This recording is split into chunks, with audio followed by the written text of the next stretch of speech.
மிக மிக நெருங்கிய நண்பர் மகேந்திரன் சார் அவர்கள். எங்களுடைய நட்பு வந்து சினிமாவை தாண்டி இருந்தது. ரொம்ப ஆழமான நட்பு.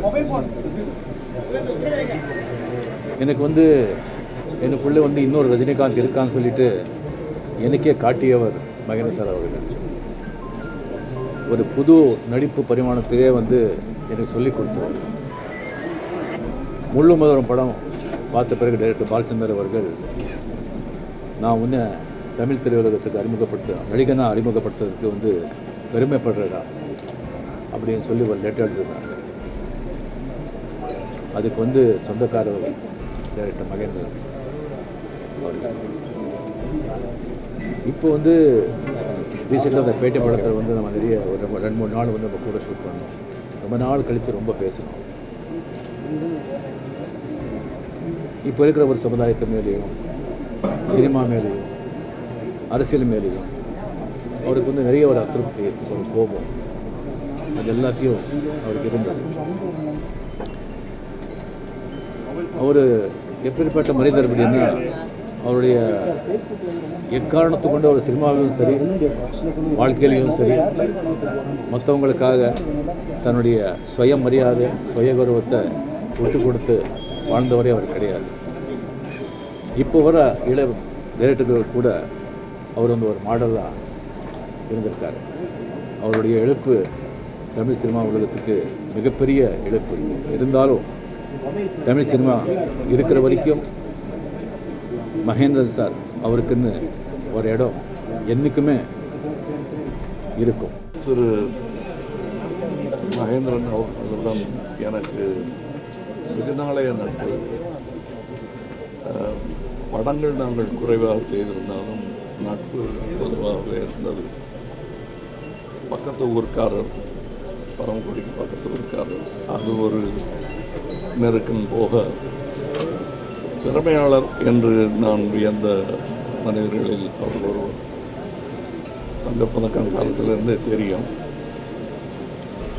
பிறகு கூடி பல படங்கள் செய்திருக்கிறோம். ஆனால் முதலில் முள்ளு மலரும் படத்தில் நான் நடிக்கிறதா இருந்துச்சு. திரு பாலுமந்திரா அவர்களையும் தமிழ் படம் செய்ய அவ்வளவா ஆர்வம் இல்லாமல் இருந்த பாலுமந்திரா அவர்களையும் இவரையும் எங்கள் வீட்டில் இப்பொழுது மக்கள் நீதி மையம் ஆஃபீஸாக இருக்கும் இடத்தில் அவங்க 2 பேரையும் சந்தித்து வைத்தது இன்றும் பசுமையாக என் மனதில் நினைவிருக்கிறது. 2 பேர் கையையும் சேர்த்து வச்சு வெற்றி படம் எடுங்கள் என்று சொன்னேன். அதுபோலவே அவர்கள் செய்தார்கள். அந்த படத்துக்கு கிட்டத்தட்ட ப்ரொடக்ஷன் மேனேஜர் பேர் நான் கடைசி நாளெல்லாம் வேலை பார்த்துருக்கேன். ஏன்னா படம் அற்புதமான படம் என்று எனக்கு தெரியும். அது எக்காரணத்தை கொண்டும் தடைப்பட்டு விடக்கூடாது என்று நாங்கள் எல்லோரும் என்று வெளிக்கொண்டு வந்த படம் தான் முள்ளு மலரும். அதற்கு பிறகு தொடர்ச்சியாக பல அற்புதமான படங்களை அவர் எடுத்துக் கொண்டிருந்தார். அவரை பார்த்து சினிமா எடுக்க வேண்டும் என்று ஒரு இளைய கூட்டமே புறப்பட்டு வந்தது என்பது மிகையாகாது சொன்னார். அற்புதமான மனிதர். ஆரம்பங்கள் எளிமையாக இருந்தாலும் அவருடைய முடிவு உன்னதமான உச்சத்தை தொட்ட பிறகுதான் ஏற்பட்டிருக்கிறது என்பது எனக்கு சந்தோஷம்.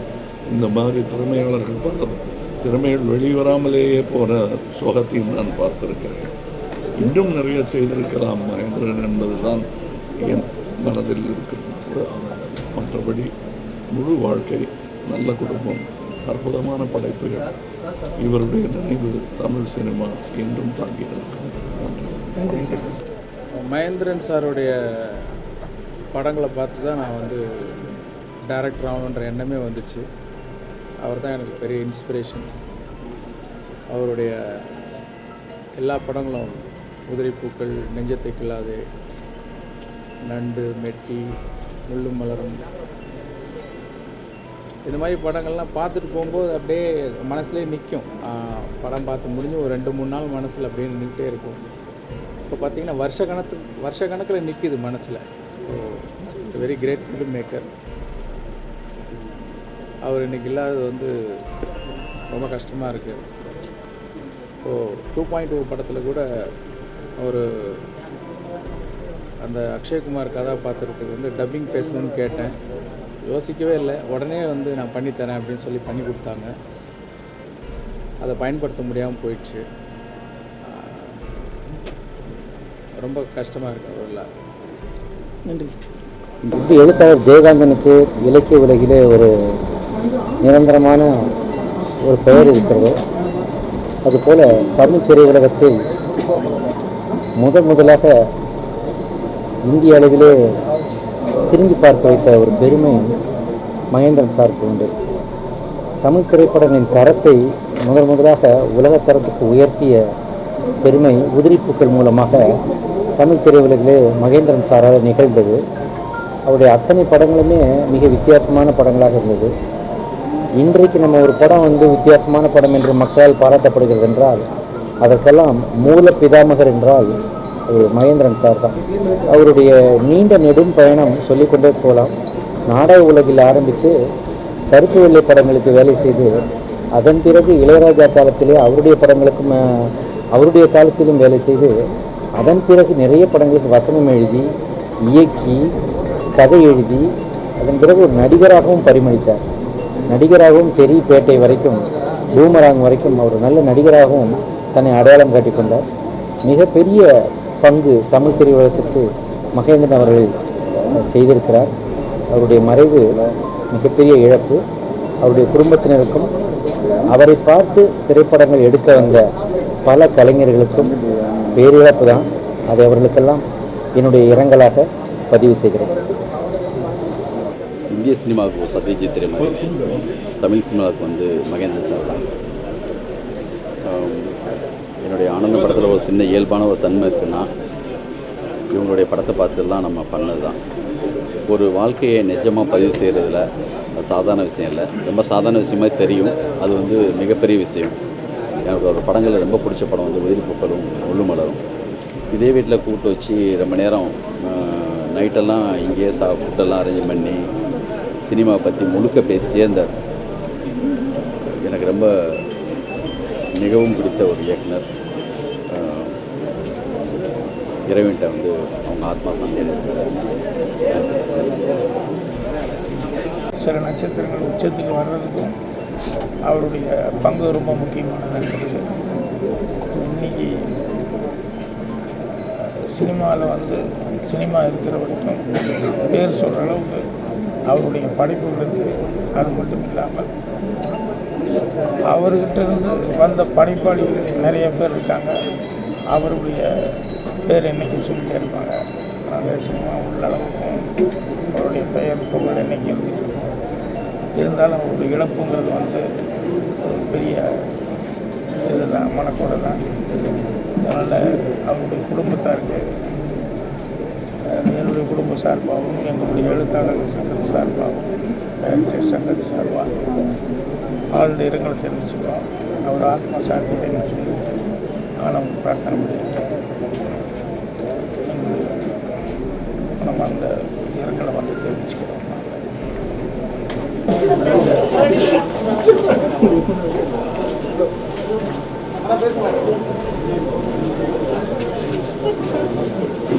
தமிழ் சினிமாவை ரியலிஸ்டிக் ஸ்பேஸுக்குள்ளே எடுத்துகிட்டு போன ஒரு முக்கியமான film maker Mahendran sir. And அவருடைய Mahendran sir, Balamendra sir, Bharathiraja sir, இவங்க சினிமாக்கள் தான் வந்து இன்றைக்கி இருக்கிற யங்ஸ்டர்ஸ் வரைக்கும் வந்து ஒரு ஆத்தர் ஃபில்ம், ஒரு டைரக்டரோட சினிமானா எப்படி இருக்கணும் அப்படின்னு பார்த்து கற்றுக்கிறதுக்கான ரெஃபரன்ஸாக இருக்குது. அவர் வந்து ஆக்டிவாக ஃபங்க்ஷன் பண்ணலனாலும் எவ்ரி புதுசாக படம் எடுக்கிற எல்லாரையும் வந்து அவர் அப்ரிஷியேட் பண்ணுறதா இருக்கட்டும், அவங்களோட தொடர்பில் இருக்கிறதா இருக்கட்டும், எல்லாமே வந்து ஒரு ஒரு ஒரு மென்டார் ஸ்பேஸில் இருந்து ஒர்க் பண்ணியிருக்காரு. ஆடுகளம் அவர் எனக்கு கொடுத்த லெட்டர் வந்து நான் இன்னும் வச்சுருக்கேன். And he has been a very very big inspiration for all of us. அவருடைய இழப்பு வந்து ஃபிசிக்கலாக வந்து அது ஃபீல் பண்ணுறதா இருந்தாலும் அவருடைய சினிமா வந்து அடுத்தடுத்த தலைமுறையை இன்னும் யதார்த்த சினிமா நோக்கி, இன்னும் நல்ல சினிமா நோக்கி ஒரு சினிமாவை ஒரு நடிகருக்காகவோ ஒரு தயாரிப்பாளருக்காகவோ அல்லது ஒரு வணிக ரீதியான வெற்றிக்காகவோ மட்டும் எடுக்காமல் அதை தாண்டி அந்த சினிமாவை ஒரு ஒரு ஆர்ட்டாக மெயின் ஸ்ட்ரீமுக்குள்ளே ஃபங்க்ஷன் பண்ணுறது, அதை உருவாக்குறதுக்கான ஒரு பெரிய இன்ஸ்பிரேஷன் அவருடைய படங்கள் தொடர்ந்து இருக்குன்ற நம்பிக்கை எனக்கு. இன்றைக்கு அவருடைய மறைவுக்கு பின்னால் இன்றைக்கும் அவருடைய திரைப்படத்தின் காட்சிகள் இன்றைய தொலைக்காட்சிகளில் பார்க்கும் பொழுது கிட்டத்தட்ட 25 ஆண்டுகள் 30 ஆண்டுகளுக்கு முன்னால் எடுத்த ஒரு காட்சி ஒரு சர்வதேச தரத்தோடு இன்றைக்கும் ஒப்பீடு செய்யக்கூடிய அளவுக்கு தரமாகவும் சிறப்பாகவும் இருக்குன்னா அந்த அந்த அந்த படைப்பு வந்து மகேந்திரன் சாருடைய தனித்திறமையினால் வந்திருக்கிறார். எனக்கும் அவருக்கும் ரொம்ப நெருக்கமான பரிச்சயம் இருக்குது. 2009 காலகட்டத்தில் 2010 காலகட்டத்தில் என்னுடைய திரைக்கதையில் நீ நடிக்கணும்னு சொல்லி என்கிட்ட கேட்டார். அது ஒரு மேடையிலேயே வெளிப்படுத்தினார். அப்படி ஒரு வார்த்தையை அவர்கிட்ட இருந்து நான் கேட்குறதுக்கு கொடுத்து வச்சுட்டு இருக்கேன். ஆனால் அது காலத்தின் சூழலாக நடக்க முடியாமல் போயிடுச்சு. இப்பொழுதும் கூட ஒரு சில நாட்களுக்கு முன்னால் அவருடைய படப்பிடிப்பு தளத்துக்கு அப்படி சந்திச்சுட்டு வந்தாங்க. அப்போ கூட சொன்னார், நான் இருப்பேன், என்ன சார் உடம்பு முடியல, கொஞ்சம் உடம்பு பார்த்துங்க, கொஞ்சம் ரெஸ்ட் எடுங்க அப்படின்னு சொல்லும் பொழுது அப்படிலாம் நான் போயிட மாட்டேன், நான் இருப்பேன், இல்லை உங்களோடலாம் இருந்து பணியாற்றணும்னு சொல்லிட்டு போனார். ஆனால் அவருடைய வாக்கை காப்பாற்றாங்க. அவருடைய ஆத்மா சாந்தி.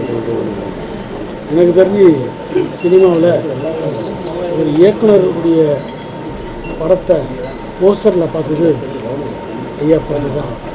அவ்வளோ ஒரு நட்சத்திர அந்தஸ்து இயக்குனர் கொடுத்த ஒரு மாபெரும் இயக்குனர். அவருக்கு ஒரு ட்ரெண்டு, படம் பண்ணும்போது இது சாருடைய பேர் சொல்லி அவர் ஸ்கூலு, அவர் ட்ரெண்டு, அவர் டைப் ஆஃப் கதைன்னு ஒரு ட்ரெண்டு நடக்குது. நிறைய பேர் சினிமா உட்காந்துருக்கு. அது ஒரு பெரிய காரணம். எனக்கு என்னன்னா, அவர் இயக்கத்தில் ஊர் பஞ்சாயத்து ஒரு படத்தில் நான் நடிச்சிருக்கேன். பெரிய மாமேதர். சினிமாக்குள்ளே வரவங்களாம் இவரை நினச்சிட்டு தான் வராங்க, எல்லாம் சாதிக்கணும். அப்படி சாதித்து எல்லாருக்கும் இப்போ அவர் ஆசீர்வாதம் பண்ணிட்டுருக்காரு. ஒரு சினிமாவுக்குள்ளே கடவுளாக இருக்கார். அவருடைய ஆத்மா சாந்திய இறைவன் நடித்து ஈடு செய்ய முடியாத இழப்பின் திரையுலகம். கை கொடுக்கும் கை படத்தை திருச்சி ஏரியாவுக்கும் நார்த்து சவுத் சென்னைப்பட்டுக்கும் வாங்கும்போது தான் இவரை முதலாக இயக்குனர் மகேந்திரன் சார் அவர்களை ஆத்தா பெத்தாலே ஆம்பளையா என்ன போன்ற பாடல் காட்சி அருணாச்சலம் ஸ்டுடியோவில் நடந்து கொண்டிருக்கும் போது இரவில் அவரை சந்தித்து உரையாடி கொண்டிருந்தோம். அதுதான் முதல் பரிச்சை. இதற்கு அடுத்ததாக தொடர்ந்து அவரோடு பயணிக்கும் பொழுது தையல்காரன் படம் இயக்குனர் எஸ்பி முத்துராமன் இயக்குகின்ற அந்த படத்தை கதை, திரைக்கதை, வசனம் அமைத்து தந்தவர் இயக்குனர் மகேந்திரன் சார் அவர்கள். அந்த காலகட்டத்திலே அவரோடு பணியாற்றும் போது, அவரோடு எங்களோடு தொடர்பு கொள்ளும்போது ஒரு நல்லதொரு புரிந்துணர்வு எங்களுக்குள் ஏற்பட்டது. அதன் தொடர்ச்சியாக அவர் மகனுக்கு தளபதி விஜய் நடித்த சச்சின் படத்தை இயக்கும் பொறுப்பினை தந்தேன். அந்தளவுக்கு நிகழக்கூடிய அளவுக்கு என் மீது பாசத்தை புரிந்தவர். தம்பி அட்லி அவர்கள் தெரி படத்திற்கு இயக்குனர் மகேந்திரன் அவர்களை தான் வில்லனாக போகணும் போது எனக்குள்ள ஒரு தயக்கம் அவரை கேட்கறதுக்கு. இருந்தாலும் இதே இல்லத்தில் அவரை சந்தித்தேன். அவர்கிட்ட இந்த மாதிரி பண்ணணும் அப்படின்னு சொல்லும்பொழுது ஒரு புன்னகை போட்டார். பெரிய இயக்குனர் பெரிய நிறுவனம், மிகப்பெரிய இசையமைப்பாளர், இவங்க 3 பேரும் ஒவ்வொரு காலகட்டத்தில் என்னை நடிக்க சொல்லும் பொழுதெல்லாம் நான் தவிர்த்தேன். இப்பொழுது அந்த மனநிலையில் இருக்கிறேன். ஆனால் நீங்கள் என்று நினைக்கும் போது எனக்கு வேறு எதுவும் தெரியல. இல்லைன்னு நான் உங்கள்கிட்ட சொல்லக்கூடாது, கண்டிப்பாக அந்த படம் நான் பண்ணுறேன்னாரு. அதுக்கப்புறம் தான் தம்பி அட்லியை வர வச்சு அவர்கிட்ட கதை சொன்னேன். பங்களித்தது, அவரோடு பணியாற்றியது, அவருக்கு பிறந்தநாள் கொண்டாடியது, என் சமீபத்தில் அவர் ஒரு மகிழ்ந்துணர்வு ஊற்றி வாங்கக்கூடிய சூழலில் என்னிடம் அவர் விளக்கம் கேட்டது. இப்படி பன்முகங்களில் அவரோடு பயணித்திருக்கிறேன். எங்கள் குடும்பத்தில் ஒரு அங்கம் அவர். ஆகவே அவரது இழப்பு திரையுலகுக்கு மட்டுமல்ல எங்களுக்கெல்லாம் மிகப்பெரிய இழப்பாகும். அவர் படைத்த ஒவ்வொரு படைப்பும் காலத்தால் அழிக்க முடியாத காவியம், நெஞ்சில் நிலைத்து நிற்கக்கூடிய ஓவியமாகத்தான் பரிமளிக்கிறது. எந்த காட்சி அமைத்தாலும் அதில் ஒரு கவிதையாக புனையக்கூடிய வல்லன்மை பெற்றவர். ஆகவே ஈடில்லா அந்த இழப்புக்கு என்ன கைமாறு செய்வோம்னு தெரியாது. அவர்கள் குடும்பத்திற்கு ஒரு தூணாக நான் இருப்பேன் என்று சொல்லிக்கொள்கிறேன். சிலருடைய முகம், சிலருடைய மொழி, சிலருடைய காட்சிகள் தான் நமக்கு வந்து நாம் இருக்கிற கலையின் மீதான பெரும் நம்பிக்கையை வச்சுக்கிட்டே இருக்கோம். அப்படி வளர்கிற படைப்பாளிகளுக்கு, புதுசாக சினிமா தேடி வர்றவங்களுக்கு இப்போ மிகப்பெரிய நம்பிக்கையாக இருந்தது மகேந்திரன் சார். நிச்சயமாக என்ன சொல்கிறதுனா, சினிமாவை எப்படி புரிஞ்சுக்கிறது அப்படின்னு தேடிக்கிட்டே இருந்த நிறைய இளைஞர்களுக்கு வந்து ஒரு பெரிய ஒளிவிளக்காக இருந்த மகேந்திரன் சார். ஒரு பெரிய வந்து உண்மையாகவே தாங்கிக் கொள்ள முடியாத துயரம் தான். அண்ணாவின் ஆன்மா சாந்தியது. நன்றி. இலங்கையிலே யுத்தங்கள் நடந்து கொண்டிருந்த காலத்திலே, அந்த இடைப்பட்ட ஒரு காலத்தில் இலங்கை அரசிற்கும் விடுதலை புலிகளுக்குமான யுத்த நிறுத்தம் நடந்தது. அந்த யுத்த நிறுத்தம் நடந்திருந்த நேரத்தில் தமிழகத்திலே இருந்து ஒரு கலைப்படைப்பாளியாக மகேந்திரன் அவர்கள்தான் இலங்கைக்கு சென்று 3 மாதங்கள் அங்கேயே தங்கியிருந்து அந்த இலங்கையில் உள்ள இளைஞர்களுக்கு, குறிப்பாக கலை மீது, சினிமா மீது ஆர்வம் உள்ள இளைஞர்களுக்கு ஒரு நடிப்பு பட்டறையை 3 மாதங்களாக நடத்தியவர். அன்றைய நேரத்தில் விடுதலை புலிகளுடைய தலைவர் பிரபாகரன் அவர்களோடு நீண்ட நேரங்கள் உரையாடியவர்.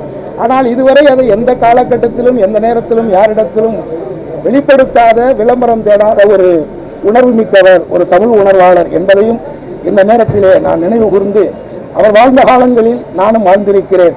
அவருடைய இயக்கத்தில் அந்த படம் வெளிவராவிட்டாலும் கூட அவருடைய இயக்கத்தில் நடித்த நடிகர்களில் நானும் ஒருவனாக இருந்திருக்கிறேன் என்கின்ற பெருமை. அவர் மறைந்தாலும் அவர் இந்த தமிழ் துறைக்கு, இந்த இலக்கியத்துறைக்கு, எழுத்துத்துறைக்கு, வசனத்துறைக்கு, இயக்கத்துறைக்கு அவர் ஆற்றிய இந்த பணி தமிழ் உள்ளவரை நினைவு கொள்ளப்படும் என்று கூறி, அவரை இழந்து வாடுகின்ற அவருடைய குடும்பத்தாருக்கும், நண்பர்களுக்கும், திரை உலகத்தினருக்கும், தென்னிந்திய நடிகர் சங்கத்தின் துணைத் தலைவராகவும், நான் சார்ந்த முக்குளத்தூர் புலிப்படையினுடைய தலைவராகவும் என்னுடைய ஆழ்ந்த இரங்கலை நான் இந்த நேரத்திலே தெரிவித்துக் கொள்கிறேன். அவருடைய ஆன்மா சாந்தியடைய இறைவனை பிரார்த்திக்கிறேன். நன்றி. மகேந்திரன் சார் எங்களுக்கெல்லாம் ஒரு முன்னோடி. அவர் தான் அவங்க சினிமா படம் எல்லாருக்குமே தமிழ் சினிமா எடுக்கணும்னா அவர் தான் எங்களுக்கு வந்து ஒரு படமாக இருந்தார். அவர் மறைவு ரொம்ப எங்களுக்கெல்லாம் ரொம்ப வருத்தமாக இருக்குது. ஏன்னா அவரோட பேட்ட படத்துலேயும் நான் நடித்தேன் அவரோட. அப்புறம் கொம்பு வச்ச சிங்கண்டா, இந்த படங்கள்லாம் பண்ணும்போது அவரோட நான் பழகுறதுக்கு ரொம்ப வாய்ப்புகள் வந்தது. அவர் கூடயே இருந்தோம் 20 நாள் 25 நாள் அவர் கூடயே வாழ்ந்த ஒரு விஷயம். நிறைய விஷயங்கள் என்கிட்ட சொன்னார். எப்படி படம் பண்ணார், அவருடைய உதிரி பூக்கள், முள்ளு மலரும் படங்களை பற்றி எல்லாமே பகிர்ந்துக்கிட்டோம். அவரோட அது மறக்க முடியாமல் இருக்கு. ஏன்னா இப்போ தான் அந்த படம் முடிஞ்சது. ஹாஸ்பிட்டலில் பார்த்தப்ப கூட நல்லா வரணும் அப்படின்னு தான் நான் நினச்சேன். நல்லா வந்துடணும் மீண்டணுன்ட்டு நாங்கள் பேசிகிட்டு இருக்கும்போது கூட அவர்கிட்ட சொன்னேன், சார் நான் 2 பேர் நடிச்சுட்டு இருக்கக்கூடாது, நீங்கள் உங்கள் கதை வசனத்தில் நான் டைரக்ட் பண்ணணும் அப்படின்லாம் சொன்னேன். பண்ணுவோம் அப்படின்லாம் சொன்னார். ஸோ அது முடியாமல் போன வருத்தமும் இருக்குது. அவர் இருந்தாலும் காலத்தால் அழியாதவர் அவர். ஸோ மகேந்திரன் சாரோட இழப்பு தமிழ் சினிமாவுக்கு வந்து ரொம்ப பெரிய இழப்பு தான். ஸோ அவருடைய படங்கள் அவர் நினைவாக இருந்துக்கிட்டே இருக்கும். ஸோ இனி வர்ற படங்கள் கிரியேட்டர்ஸ்க்கெலாம் அவருடைய படங்கள் வந்து ஒரு முன்னுதாரணமாக இன்னமும் இருந்துகிட்டு இருக்கும். எங்களுக்கு எப்படி இருந்ததோ அது இன்னும் எல்லாருக்கும் இருந்துக்கிட்டு இருக்குதுங்க. ஸோ நன்றி சார். நன்றி நன்றி. Mahendran sir always been a guiding force for me. I still remember after seeing Udri Pukul, I couldn't sleep the whole night. All his films are textbook films for the future generation. His work will speak for him the days ahead and years ahead. Thank you. இயக்குனர் Mahendran sir Tamil திரைப்படத்தில் யதார்த்தப்படுத்தும் படங்களோட ஒரு முன்னோடி. இன்றைக்கி நிறைய பேர் யதார்த்த படம் எடுக்கலாம், அவங்க எல்லாருக்குமே அவர் தான் முன்னோடி. இன்னொன்று, இன்றைக்கி சூப்பர் ஸ்டார் ரஜினிகாந்த் இன்றைக்கி மக்கள் மனசில் எல்லாருக்கும் நிறைஞ்சிருக்காரு. அவரை முதல்ல மக்கள் மனசில் ஹீரோவாக நிறுத்தின ஒரு மகேந்திரன் சார் தான். முள்ளுமுடன் படம் மூலமாக தமிழ் திரையுலகத்தில் முதலாக அவர் தரத்தை தூக்கி நிறுத்தினவர் மகேந்திரன் சார் தான். அவர் முள்ளு மலரும் சரி, உதிர்ப்பும் சரி, என்றைக்கு யாராலும் மறக்க முடியாது. மரத்தை சுற்றி பாட்டு பாடிக்கிற காலத்தில் மக்கள் மனசை சுற்றி பாட்டு பாட வச்சவர் மகேந்திரன் சார். இது வரைக்கும் எந்த படத்துலையுமே அவர் ப்ரைவேட் பாட்டு இந்த மாதிரிலாம் அவர் யூஸ் பண்ணவே இல்லை. 30-40 வருஷத்துக்கு முன்னாடியே யதார்த்த களத்தை தமிழுக்கு அறிமுகப்படுத்தி இன்றைக்கி பல இயக்குநருக்கு வழிகாட்டியாக இருந்தவர். இழப்பு தமிழ் திரையுலகம் சரி, தமிழ் ரசிகர்களும் சரி, பெரிய இழப்பு. அவரை இழந்து வாடும் குடும்பத்தாருக்கு என்னுடைய ஆழ்ந்த அனுபவம். இயக்குனர் மகேந்திரன் ஒரு மாபெரும் திரைப்படத்தில் ஒரு பெரிய சகாப்தம். அவர் இயக்கிய படங்களை விட அவர் கதை வசனம் எழுதி வெளிவந்த தங்கப்பதக்கம் என்ற ஒரு படம், அது உண்மையிலே திரைப்படத்தில் ஒரு பெரிய தங்கப்பதக்கம் தான். நடிகர் திலகம் சிவாஜி கணேசனுடைய நடிப்பை முழுமையாக வெளிப்படுத்திய அந்த படத்திற்கு திரைக்கதை வசனம் எழுதிய ஒரு அற்புதமான எழுத்துக்கு சொந்தக்காரர்.